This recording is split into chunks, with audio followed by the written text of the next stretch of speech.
अगर आप business start करना चाहते हो या ऑलरेडी रन कर रहे हो तो सबसे बड़ी मिस्टेक क्या होती है? ज़्यादातर लोग शायद बोलेंगे कि कैपिटल ना होना या मे बी टीम खराब होना। राइट। पर आज हम एक अलग पर्सपेक्टिव देखने वाले हैं। इमेजिन करो आपके सामने एक पेपर रखा है ओके। और उस पर पेन से एक लाइन ड्रॉ की हुई है। अच्छा। अब एक सिंपल चैलेंज है, बिना उस लाइन को टच किए, बिना कोई इरेजर यूज किए उसको छोटा करना है। जब ये सवाल पहली बार किसी के सामने आता है तो मोस्टली लोग फ्रस्ट्रेट हो जाते हैं। हाँ, वो पेपर को घूरते रहते हैं कि बिना मिटाए कोई चीज़ छोटी कैसे होगी। पर इसका आंसर बहुत ही सिंपल है। एग्जैक्टली आप बताइए।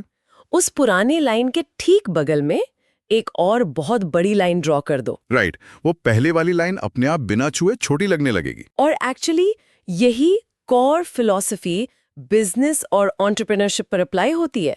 आज के इस डीप डाइव का मेन गोल यही है कि अपने कॉम्पिटिटर्स को मिटाने या उनसे लड़ने की जगह अपनी लाइन को इतना बड़ा कैसे किया जाए कि बाकी सारे कॉम्पिटिटर्स इररेलेवेंट लगने लगें। Okay, let's unpack this. आज हम एंटरप्रेन्योर और बिजनेस कोच राजीव तलरेजा के इनसाइट्स और उनके रिसर्च नोट्स को डिकोड कर रहे हैं, स्पेशली उनके उस फ्रेमवर्क को जिसे 7 hours of killing your competition कहा जाता है। बिल्कुल, ये उन सभी बिजनेस ओनर्स या प्रोफेशनल्स के लिए बहुत जरूरी डिस्कशन है जो डेली प्राइस वॉर्स या लंबे क्रेडिट पीरियड से परेशान रहते हैं। लेकिन वेट, क्या हर बार कॉम्पिटिटर को इग्नोर करना प्रैक्टिकल है? स्पेशली जब वो आपके कस्टमर्स छीन रहा हो, तब तो आग लगती है ना। हाँ, आग तो लगती है, पर सोर्स के हिसाब से बात इग्नोर करने की नहीं है, बात अपना फोकस शिफ्ट करने की है। जब आप कॉम्पिटिटर को ब्लेम करते हो तो आप खुद की रिस्पॉन्सिबिलिटी से भाग रहे होते हो। Make sense. ये तो बिल्कुल वैसा ही है जैसे आप किसी हैवी ट्रैफिक जैम में फंसे हुए हैं हाँ, और आगे वाली या बगल वाली गाड़ियों पर जोर जोर से हॉर्न बजा रहे हैं। अब हॉर्न बजाने से रास्ता तो क्लियर नहीं होता ना, आपकी गाड़ी की स्पीड भी नहीं बढ़ती। राइट। बस आपकी सारी एनर्जी वहीं ड्रेन हो जाती है। करंट मार्केट सिचुएशन भी ऐसी ही है। मार्केट में हाइपर कंपटीशन है और कंज्यूमर बिहेवियर काफी चेंज हो चुका है। लोग प्राइस सेंसिटिव भी हैं और ब्रांड कॉन्शियस भी हैं। एग्जैक्टली। और इस सब के बीच बिजनेस ओनर्स अपना टाइम उन गाड़ियों पर हॉर्न बजाने में निकाल देते हैं। मतलब कॉम्पिटिटर्स पर गुस्सा करने में। उन 7 एरियाज पर हो जिनको फ्रेमवर्क में 7 आवर्स कहा गया है, तो मार्केट पर डिपेंडेंसी खत्म हो जाती है। तो चलिए इन 7 आवर्स को ब्रेक डाउन करते हैं।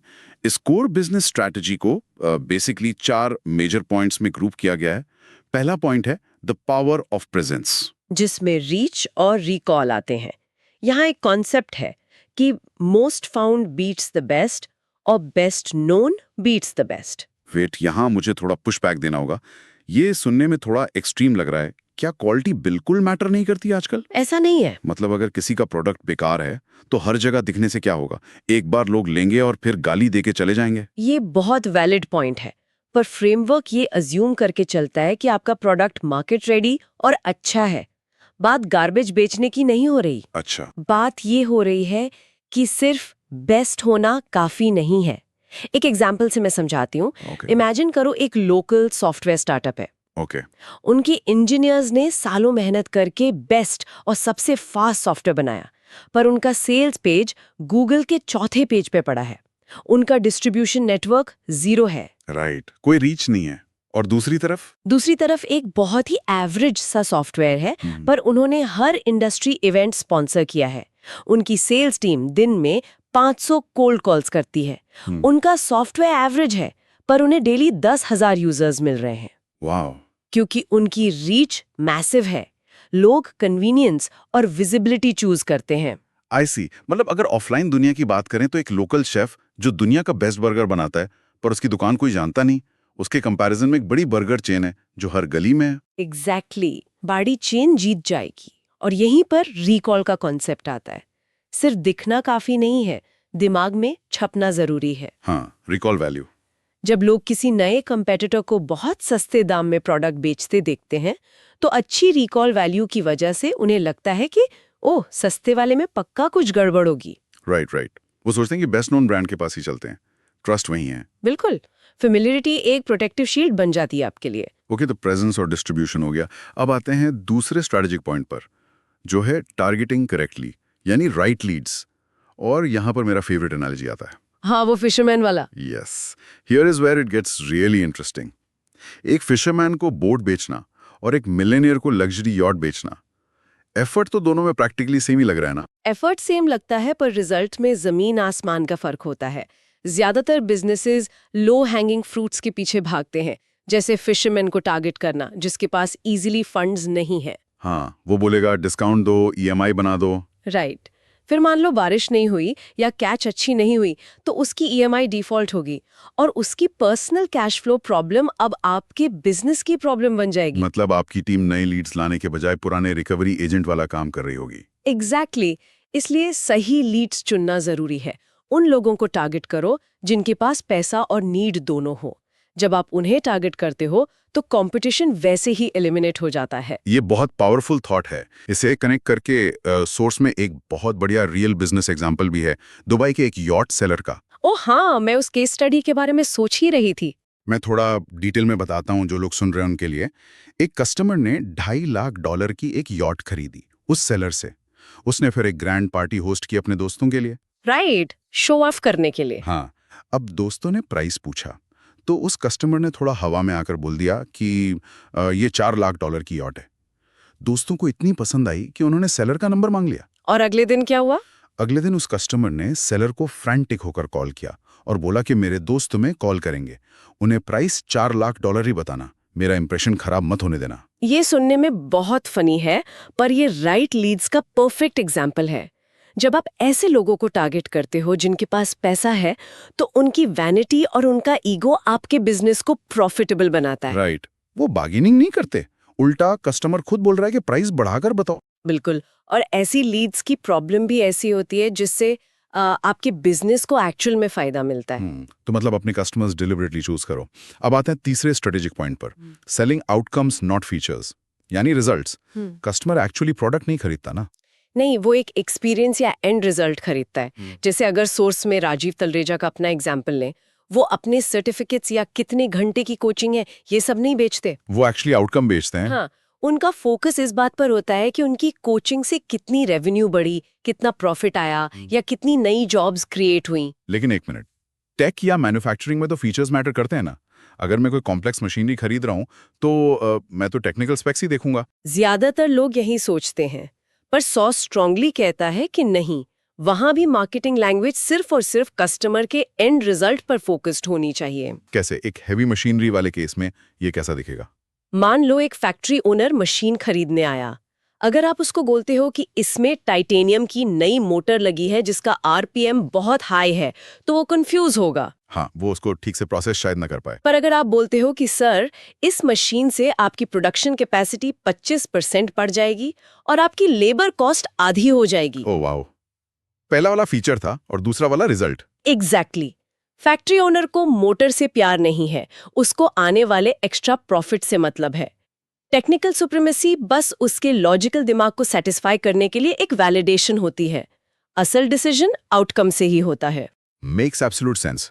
अब चौथा और आखिरी major point, maximising life time value. इसमें आते हैं रीपर्चेसेस, रेफरल्स और रीमार्केटिंग। राइट। अगर मैं इसको बिगर पिक्चर से कनेक्ट करूं तो एक बार कस्टमर सिस्टम में आने के बाद इकोसिस्टम बनाना बहुत इंपॉर्टेंट है। इकोसिस्टम कैसे? ऐसे प्रोडक्ट्स बनाना जो बार बार खरीदे जा सकें, यानी रीपर्चेस। हैप्पी कस्टमर्स के नेटवर्क का यूज करना रेफरल्स के लिए, और रिलेटेड प्रोडक्ट्स अपसेल करना जिसे रीमार्केटिंग कहते हैं, ताकि आप एक वन स्टॉप शॉप बन जाओ। ये तीनों steps actually customer acquisition cost को ड्रास्टिकली कम कर देते हैं ना? बिल्कुल, ये आपके कैश फ्लो की एक बहुत सॉलिड फाउंडेशन बनाते हैं। ओके, तो अब इस कॉस्ट स्ट्रैटेजी के शॉर्ट टर्म बिजनेस इंपैक्ट पर बात करते हैं। मान लीजिए किसी ने ये सब इंप्लीमेंट कर लिया, अगले 0 से 3 साल में क्या होगा और प्रैक्टिकली नंबर्स में क्या चेंज आएगा? B2C और B2B दोनों में अगर आप रेफरल प्रोग्राम्स अग्रेसिवली यूज करते हैं, जैसे कॉइन्स देना, कैशबैक्स या सिंपली डायरेक्टली मांगना, तो नए कस्टमर्स लाने का मार्केटिंग बजट तुरंत नीचे गिरेगा। और जो लोग सिर्फ एक सोलो प्रोडक्ट पर टिके हुए हैं, उनका क्या होगा? उनके लिए अगले 3 साल स्ट्रगल वाले होंगे। जब तक आप इकोसिस्टम नहीं बनाते, तब तक कस्टमर आपको छोड़कर जा सकता है।